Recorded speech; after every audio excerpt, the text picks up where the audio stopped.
Dünya çempionatları tarixində vurulan ilk golun müəllifinin əslində bir fəhlə olduğunu bilirdinizmi? 1930-cu ildə Uruqvayda keçirilən ilk dünya çempionatının açılış maçlarının birində Meksika və Fransa komandaları üz-üzə gəlir. Maçın 19-cu dəqiqəsində fransızların futbolçusu Lucien Laurent topu Meksikalıların qapısından keçirməklə tarixə düşür. Belə ki, o mundiallar tarixinin ilk golunu imza atan futbolçu olur.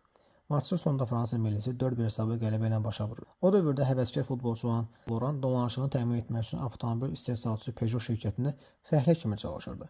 Zavodun fəhlə komandasından Soşoda oynayan futbolçu Uruqvaydakı ilk dünya çempionatına yollanmaq üçün iş yerinə icazə almalı olur. Laurent həyatı təkcə futbol meydanlarında deyil, həmçinin döyüş meydanlarında böyük sınaqlarla üzləşir. İkinci Dünya müharibəsində Fransa silahlı qüvvələrinə qoşulan keçmiş futbolçu döyüşlər zamanı almanlara əsir düşür və 3 il ərzində hərbi əsir düşərgələrində öz həyatını keçirməli olur. Laurent həmçinin 1930-cu ilin Fransa heyətindən 1998-ci ildə qazanılan dünya çempionluğunu görən yeganə futbolçu olur.